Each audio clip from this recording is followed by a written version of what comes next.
Aku beda Pak. Udah, udah ya? Udah. Rumahku aja.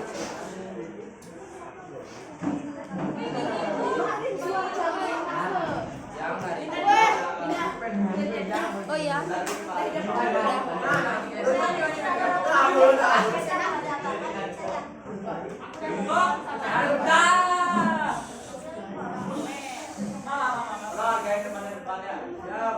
siap Kak. Satu.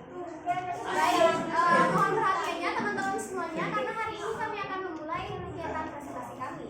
Langsung saja tanpa berlama-lama, mari kita buka dengan pangan jali. Om Swastiastu. Selamat siang teman-teman semuanya. Siang. Gimana? Masih semangat gak nih? Masih.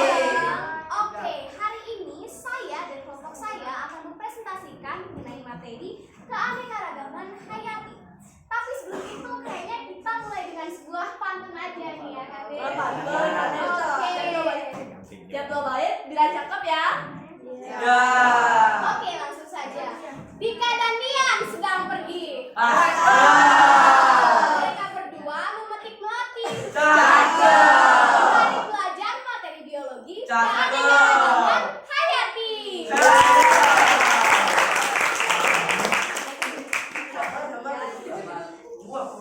Oke, sebelumnya izinkan kami untuk memperkenalkan diri. Dimulai dari Made, silahkan.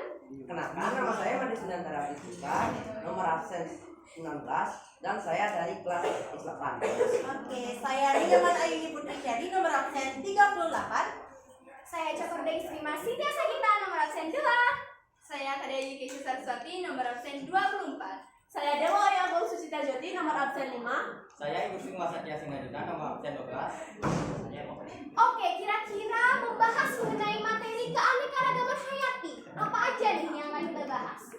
Silakan. Jadi ada 4 komponen yang akan kita bahas. Yang pertama adalah definisi keanekaragaman hayati.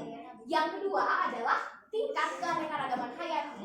Yang ketiga, peranan dan juga manfaat dari keanekaragaman hayati. Dan yang terakhir adalah kelestarian keanekaragaman hayati. Oke, langsung saja kita mulai dari definisi keanekaragaman hayati. Oke, jadi kita tadi sudah mendengar mengenai apa saja yang kita akan bahas mengenai keanekaragaman hayati. Namun, kita belum tahu nih keanekaragaman hayati itu apa. Sebelum saya membahas di sini definisi dari keanekaragaman hayati, kita perlu tahu dulu apa manfaat kita mempelajari keanekaragaman hayati. Nah, seperti yang kita tahu, kita sudah berdampingan dengan alam, entah itu alam manusia dan juga alam berupa makhluk hidup. Nah, di sini kita penting sekali mempelajari keanekaragaman hayati. Karena apa? Karena poin tadi kita itu sangat bersahabat nih dengan alam. Dengan itu kita perlu mempelajari lebih dalam lagi mengenai variabel dari makhluk hidup tersebut. Seperti dengan katanya yakni keanekaragaman hayati. Keanekaragaman berarti banyaknya jenis variabel dan juga hayati merupakan makhluk hidup. Sehingga kita perlu mempelajari keanekaragaman hayati tersebut. Lalu untuk mengupas lebih lanjut lagi mengenai definisi keanekaragaman hayati, kita akan membahasnya pada PowerPoint ini dan akan dilanjutkan oleh rekan teman saya. Terima kasih. Oke, setelah kita mengetahui mengenai pentingnya mempelajari keanekaragaman hayati, tentunya kita harus mengetahui mengenai tingkatan yang ada di dalam keanekaragaman hayati. Tetapi sebelum itu, kita harus mengetahui terlebih dahulu mengenai definisi dari keanekaragaman hayati. Jadi, keanekaragaman hayati adalah suatu variasi dan variabilitas yang ada dalam makhluk hidup. Jadi bisa dikatakan bahwa keanekaragaman hayati ini adalah suatu keberagaman yang terdapat pada makhluk hidup ini di bumi. Kemudian, keanekaragaman hayati ini biasanya disebabkan oleh 3 faktor, yaitu faktor genetik, faktor keturunan, dan juga faktor perbedaan lingkungan. Setelah kita ke definisi, terdapat beberapa tingkatan dari keanekaragaman hayati. Tingkatan tersebut dibagi menjadi 3, yaitu keanekaragaman hayati tingkat gen, keanekaragaman hayati tingkat jenis, dan yang terakhir yaitu keanekaragaman hayati tingkat ekosistem. Dan masing-masing keanekaragaman tersebut akan dijelaskan oleh teman saya. Oke, jadi tadi sudah dijelaskan ada 3 tingkatan keanekaragaman hayati dan yang akan saya bahas sekarang adalah keanekaragaman hayati tingkat gen. Jadi, keanekaragaman hayati tingkat gen adalah keberagaman yang masih ada dalam satu spesies. Hal ini biasanya dipicu oleh adanya perbedaan gen dalam spesies tersebut yang mempengaruhi sifat dan ciri individu makhluk hidup.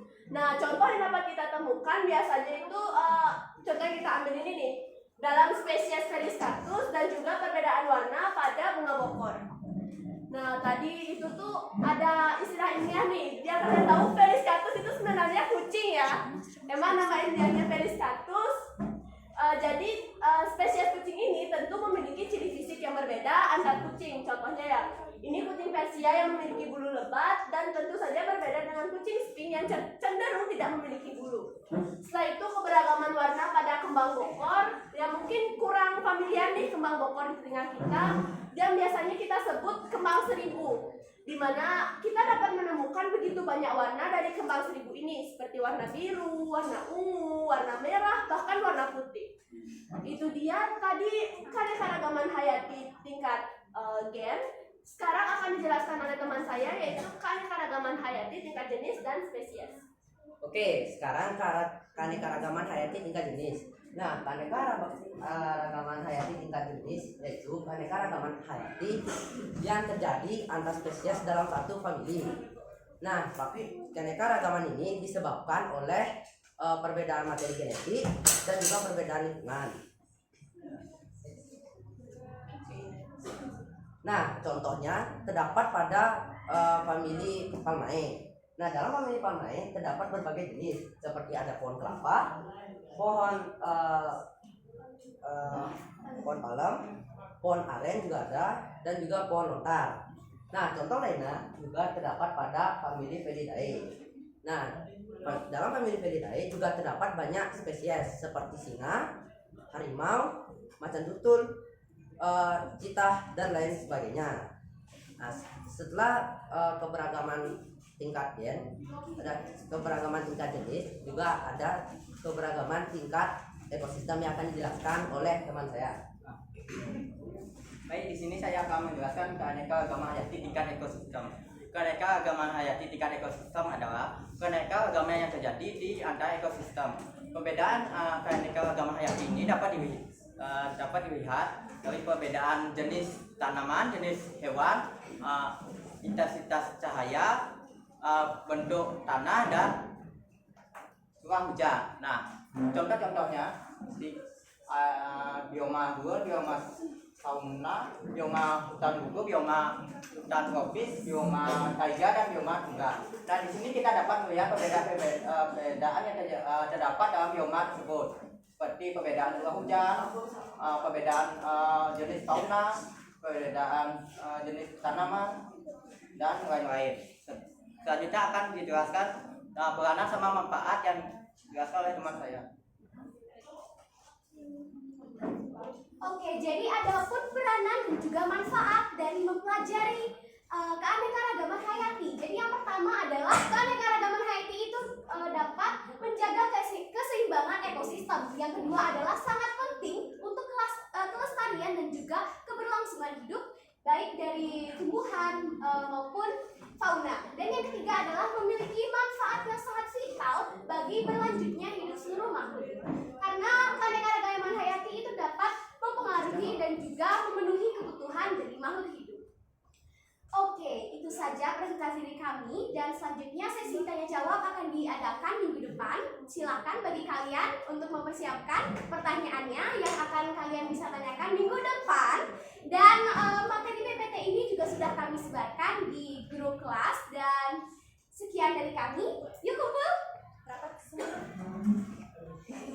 Brahma Sakti. Om Santi Santi Santi Om.